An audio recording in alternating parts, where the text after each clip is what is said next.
Hi everyone, Karen Cecilia here. I want to share another video with you in celebration of Pride Month. Um, and let me just say to you that you don't have to be gay to listen to these stories. You just have to be curious enough to find out, just to get knowledge and understanding, and it will help for people to, be not so homophobic about things. But better yet, to make you understand that the gay community was always around, have always been. And today I want to share with you a story. Have you ever heard about a Boston marriage?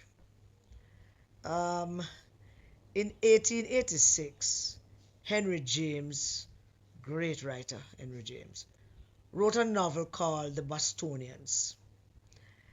This novel unintentionally popularized and gave credibility to an already growing culture that was moving throughout the US and Europe. It was called a Boston marriage. Many women who chose not to marry economically depended on male relatives for financial support. Women who became widows with inherited fortunes and large houses often took on female cohabitation that became physical and sexual. At the time, society, as it always does, underestimated the sexual process of women.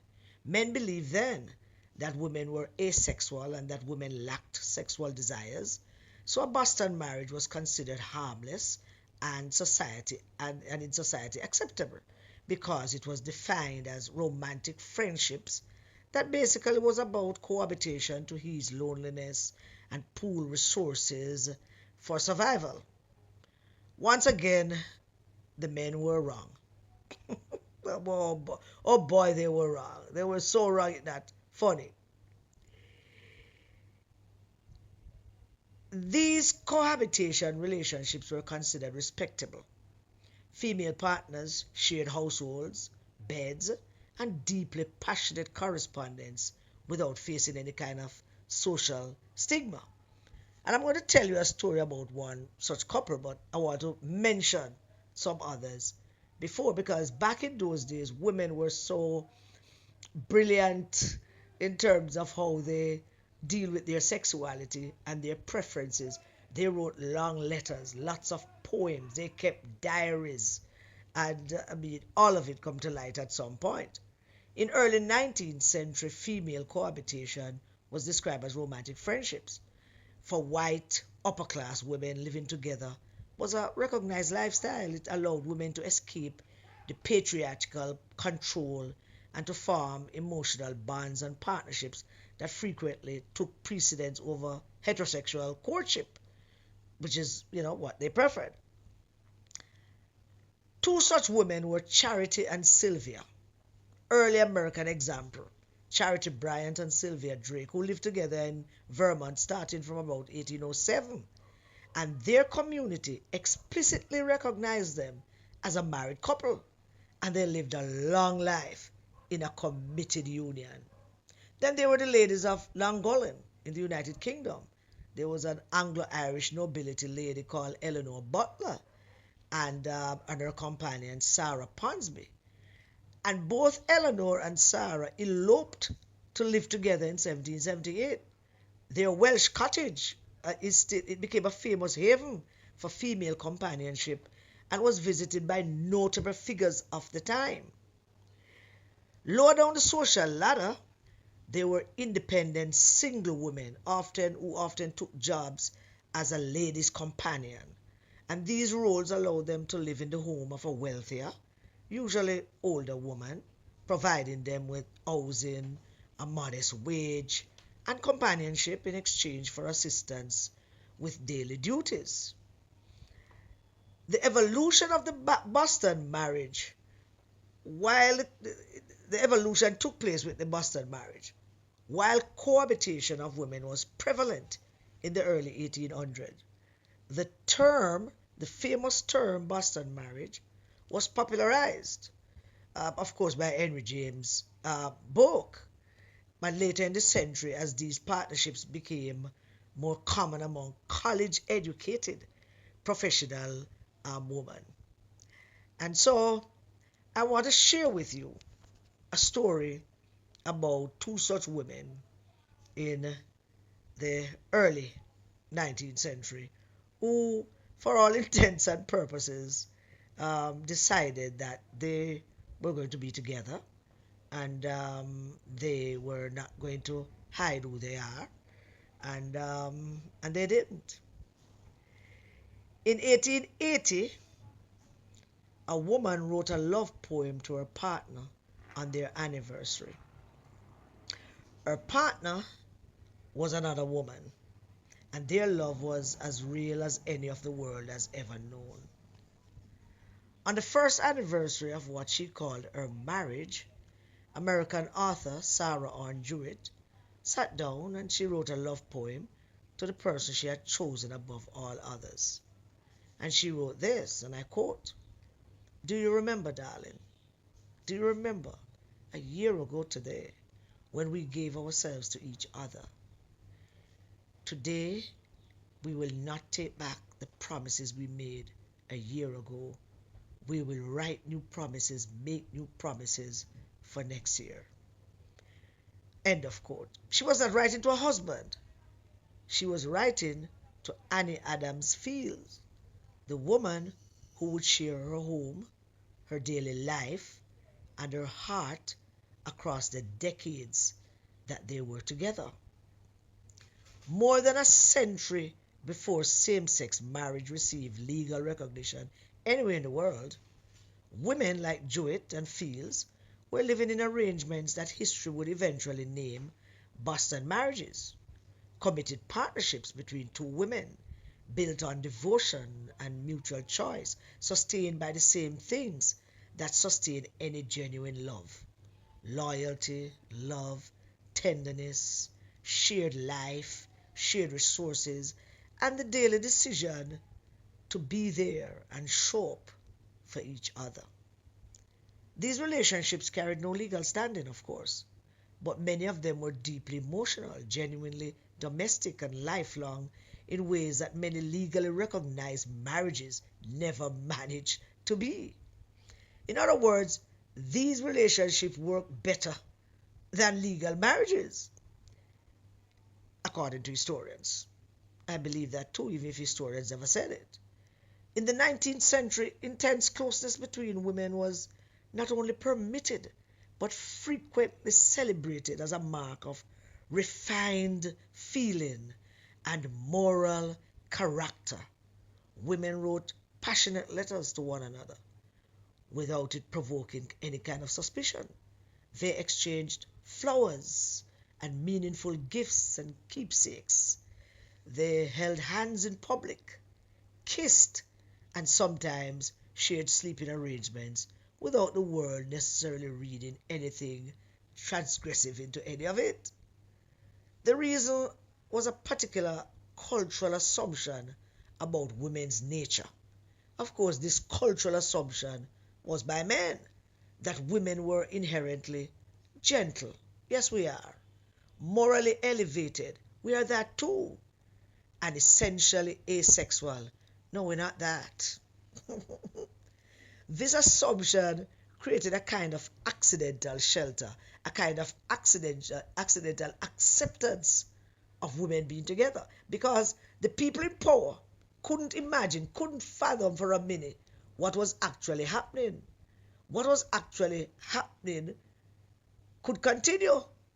They never fathomed that. So some Boston marriages were romantic and physical in ways that contemporary understanding would recognize clearly, certainly in 2026. But others were just partnerships of emotional depth, intellectual companionship, and practical mutual support. But it's one thing we are certain about: none was devoid of sexual and physical connection. The specific nature of each relationship belonged, of course, to the women inside those relationships. But for many of these women, something consistent was true, always, regardless of how the relationship might be categorized. It offered independence of a kind that the available alternatives to men did not. Marriage to a man in the 19th century typically meant that the legal absorption of a woman's identity and property and financial autonomy was into her husband's hands. She had no control over any of that. But two women building a household together operated on different terms, more equal ones, more steady ones, more loving ones, more long lasting ones. Educated women, professionally ambitious women, women committed to activism and social reform, they used these partnerships to pursue the work that they cared about outside the supervision of husbands or fathers or brothers. They built careers. They wrote books that lasted. They traveled together and they changed things.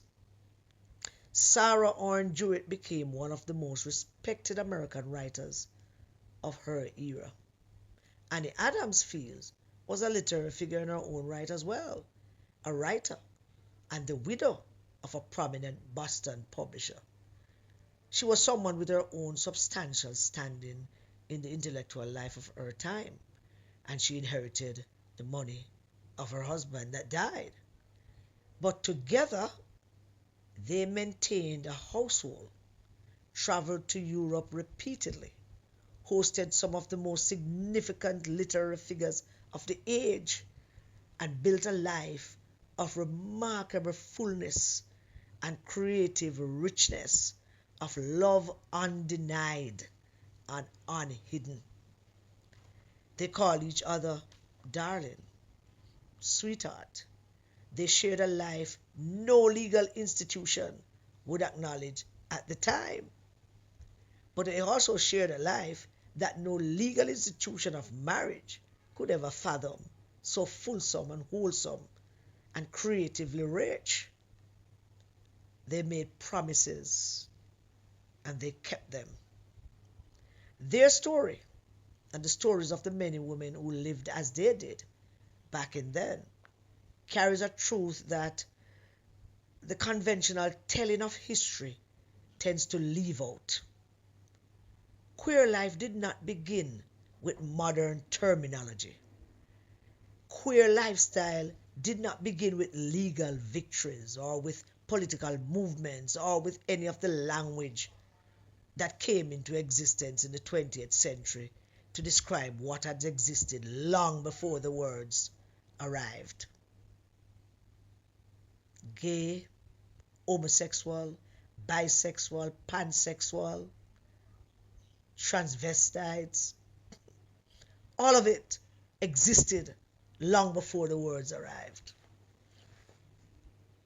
But there was no other word then. There was just love. That's all it was. And love has always found its way for its own expression. Even in the centuries when expressing it carried no legal recognition and any kind of and it carries enormous and significant social risk. Even when the people involved had to frame their devotion in terms that the surrounding world would find at the time acceptable.